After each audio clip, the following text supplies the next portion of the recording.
What is going on, Thumbthumbs? This is Thumbbrother 2, bringing you guys week 13 of the LDL. Now, unfortunately, just due to time constraints and everything, I just haven't been able to record, and on top of that, there's something going on with my webcam, so hopefully I'll be getting it fixed. So no team builder or anything. I apologize about that, you guys.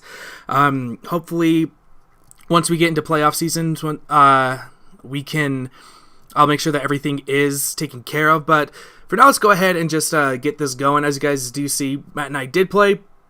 I do have my team down below listed there. I got Hariyama with Fake Out and Bullet Punch with the Flame Orb set, a Scizor, Nidoking, Mega Charizard X, of course, Rotom Wash, and Lycanroc Dusk, while Matt had the Registeel, the Tornadus Incarnate Form, the Komo-o, the Raikou, the Tangela, surprisingly, and the Victini. But let's go ahead and just jump right into this, guys. This was like a really tough battle, I'm not gonna lie, because Victini was just so powerful and just so hard to prep for. And anytime you have Victini on a team, it's always going to be difficult to prep for. So Matt's gonna go ahead and send out his Registeel as I decide to go ahead and leave my Hariyama. I figured I could just fake out turn one and get my Guts Flame Orb just right off the bat, and that's exactly what I go for here. I believe Matt wanted to go ahead and go for the Stealth Rocks, but here, surprisingly, I actually get a critical hit. Now, what's crazy is, on a Registeel, that doesn't seem like much, but in reality, it was that critical hit that allowed my close combat here to go ahead and knock out a max defensive Impish Registeel. So that critical hit 100% mattered on turn one, and I could not believe it that small fake out critical hit mattered in the long run of the game, because it prevented Matt from getting up rocks or even paralyzing anything that wanted to switch in. So yeah, that's already one Mon down right away. Next up, he sends in that Tornadus, and he actually goes ahead and pulls a really nice double here and goes right out into the Tangela. Here, I also decided to swap out. He predicted extremely well, in my opinion, with the, as I send in Asterius, our Lycanroc Dusk. Now, I don't have too much to take care of this this Tangela, so I decided, I'm just going to go ahead and get my Stealth Rocks up. If he wants to go ahead and go for anything, that's perfectly fine. And he goes for the Sleep Powder here, and he does land it. So, unfortunately, Asterius will be asleep for most of this battle, which was a little bit of a hindrance, but that meant that Matt couldn't put anyone else to sleep, which I really liked. So, I would really swapped right out into Azula. Didn't think much of it. He was going to go for a Giga Drain of some kind, but he actually goes for the Leech Seed. I'm thinking, okay, Matt is playing definitely a long game here. So there's that Leech Seed damage. Tangela's at full health. Now, I believe I could have two-shot a max defensive Tangela here, but we're going to go ahead and Mega Evolve, and Matt actually decides to stay in, which is what I was honestly shocked out. It was really crazy to think that he stayed in, and I'm going to go ahead and go for that Dragon Dance here. Get up my speed and attack. I really do a lot to Matt's team with this Dragon Dance up, and he's actually going to go for the Sludge Bomb, and you guys see right here just how much crazy damage that Sludge Bomb does do to me alongside that Leech Seed. I can't live another one, and I can't knock this thing out, so that was what was really crazy for me. But Matt actually decided to swap out his Tangela and go straight out into the Komo-o, and I believe I did go for the Dragon Dance here. No, I did go for the Fire Punch. Okay. For some reason, I thought I went for the Dragon Dance, but regardless, we got the +1 up. I can easily go ahead and Dragon Claw this thing now if I so wish. But the thing is, Azula is having more Leech Seed damage taken off of it, so he's actually going to go ahead and double out Komo-o once again. Matt with all these switches just to go ahead and lower the HP on my Charizard, and he made that call correctly. I went ahead and went straight for that Dragon Claw. You see just how much damage that does do, but still, that Leech Seed was just wearing me down more and more, and Charizard was one of my main ways to really handle a lot of things on his team. So I decided, I'm going to keep Azula around for some longevity purposes, and I'm going to go out into Charlemagne, our Nidoking, who could eat the Sludge Bomb, who could eat pretty much anything that this Tangela wanted to, and he's going to go ahead and swap himself out into Raikou. Now, the Raikou was really scary because he could go for Extra Sensory here, which I know Raikou does get.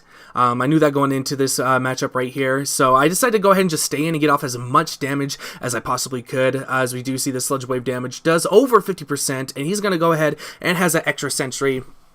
I was scarfed Nidoking this week, so I knew I could outspeed and live 1, which is the perfectly why I stayed in and did what I wanted to do. But now, not a lot of things can handle this Sludge Wave. This was it Sludge Wave or Sludge Bomb I chose? I can't remember. It was Sludge Wave. Okay, yeah. Not a lot of things, honestly, took the Sludge Wave besides this Como-O, but even then, we're still doing a lot of awesome damage to this Como-O, and so from there, I decided, you know what, Charlemagne could really put in a lot of work, so I'm going to go ahead and go right out and describe a dub.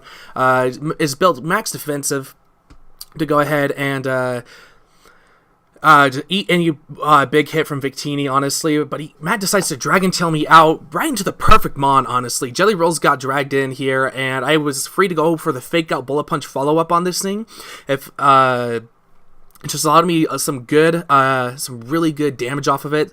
We see that Bullet Punch, that fake out go off, and I believe Bullet Punch might have been able to take him off. I think that's what I went for here. Yeah, I went for the Bullet Punch, just to see if I could knock him out, and as you guys do see, I actually just barely missed the knockout here, as Matt goes for the Drain Punch, surprisingly.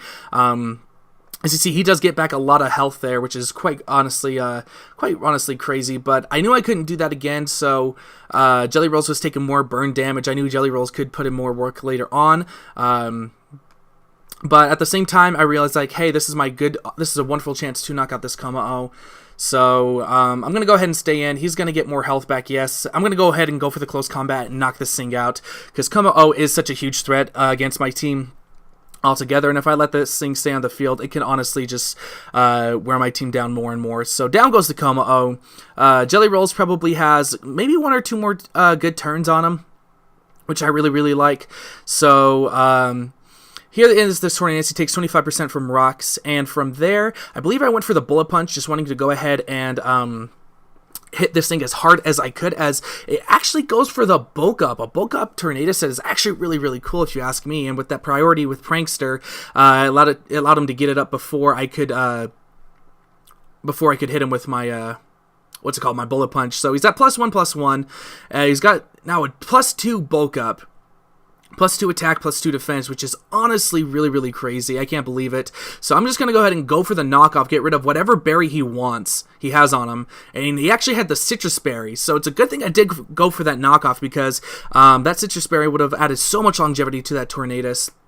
So, very scary still. I know I can still outspeed this thing with Nidoking, which I really like. So, here we go. Matt didn't see that coming, and I just went for the Ice Beam, just to go ahead and knock out the Tornadus. So we're playing really well. It's a little bit of a back and forth. Matt has some good setup opportunities. However, just some of my mons just can't honestly do a little bit better working around it. But here comes the stupid Victini now.